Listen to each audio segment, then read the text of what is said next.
यह कहानी उन दिनों की है जब भारतवर्ष में औरंगजेब के अत्याचारों से हाहाकार मचा हुआ था और दक्षिण भारत में महान वीर छत्रपति शिवाजी महाराज के नेतृत्व में मराठाओं ने मुगल साम्राज्य के इस अत्याचार को खत्म करने की कसम खा रखी थी। शिवाजी के मन में बचपन से ही ये बात बैठ गई थी कि ये दूसरे देशों से आए हुए लोग हम भारतीयों पर शासन नहीं चला सकते। बचपन से ही वीर शिवाजी ने भारत को एक हिंदू राष्ट्र बनाने का सपना देख रखा था और सिर्फ सोचा ही नहीं था बल्कि इसकी तैयारी भी उन्होंने अपने बचपन से ही शुरू कर दी थी।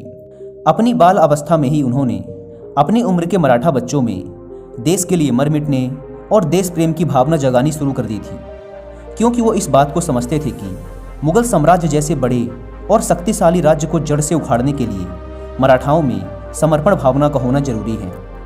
जब शिवाजी जवान हुए तो उन्होंने अपनी छोटी सी मराठा सेना के साथ मुगलों के कई किलों पर हमला करना शुरू कर दिया, लेकिन शुरुआत के कई मौक़ों पर उन्हें असफलता ही हाथ लगती थी।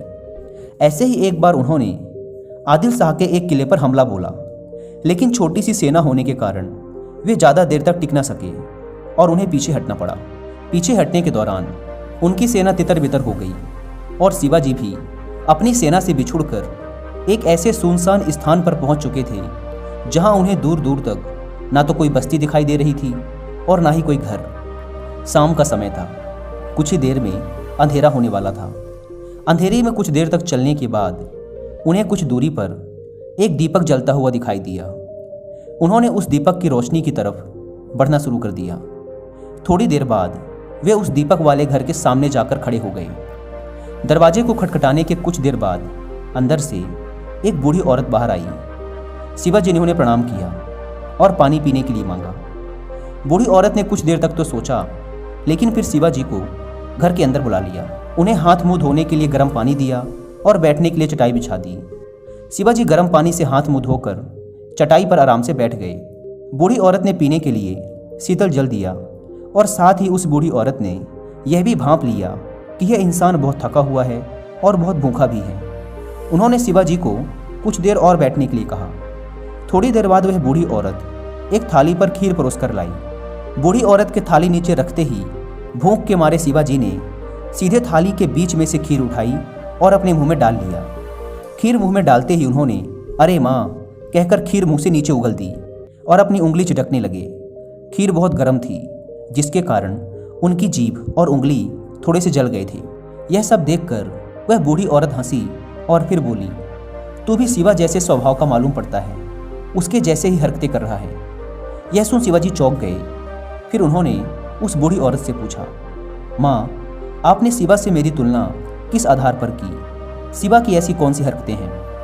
बूढ़ी औरत बोली, जिस प्रकार शिवा सबसे पहले आसपास के छोटे छोटे किले ना जीतकर सीधे ही बड़े बड़े और शक्तिशाली किलों को जीतने का उतावलापन और जल्दबाजी करता है, वैसे ही तूने भी किनारे किनारे की ठंडी खीर खाना शुरू ना करके सीधे ही बीच की गर्म खीर को खा लिया और अपनी जीभ व हाथ चला बैठा। बेटा, उतावलापन और जल्दबाजी से काम बनता नहीं बल्कि बिगड़ जाता है। मनुष्य को किसी भी सफलता को प्राप्त करने के लिए बड़ी ही सावधानी और धैर्य के साथ एक एक कदम बढ़ाना चाहिए। उतावले होकर बड़े बड़े कदम बढ़ाने और निर्णय लेने से कोई भी बड़ा लक्ष्य हासिल नहीं किया जा सकता।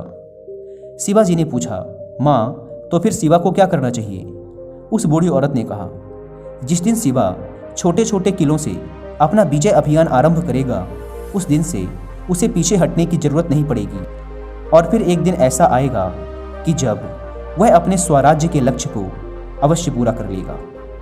शिवाजी ने उस बूढ़ी औरत की सीख गांठ बांध ली और फिर उसके बाद उन्होंने छोटे किलों पर हमला करना शुरू किया। और फिर इस बात का तो इतिहास गवाह है कि एक दिन शिवाजी की नीतियों पर चलते हुए मराठा साम्राज्य ने मुगल साम्राज्य को मिट्टी में मिला दिया था और एक बार के लिए पूरे भारतवर्ष में अपनी सत्ता स्थापित कर ली थी। दोस्तों, छत्रपति शिवाजी महाराज भारत माँ के उन वीर और महान सुपुत्रों में से एक थे जिनके नाम उंगलियों में गिने जा सकते हैं। शिवाजी जैसे वीर और महान दूरदृष्टा लीडर सदियों में एक बार ही आते हैं। अगर आप इस महान योद्धा और कूटनीतिज्ञ के विषय में डिटेल में जानना चाहते हैं तो आप कुक्कू एफएम पर इनकी बायोग्राफी को ऑडियो फॉर्म में सुन सकते हैं, जिसका नाम है छत्रपति शिवाजी महाराज। इस ऑडियो बुक में कुल 20 एपिसोड हैं जो आपको शिवाजी के जीवन की हर एक घटना के बारे में डिटेल से बताएंगे।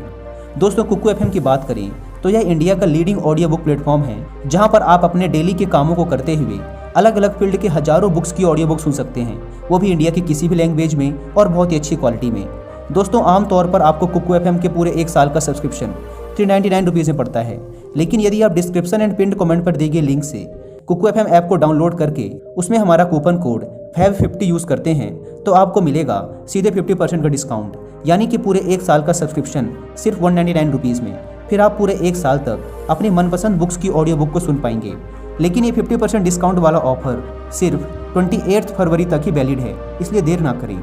Link description and pin comment पर दी गई है। ऐप को डाउनलोड कर FAB50 कूपन कोड का फायदा उठाएं।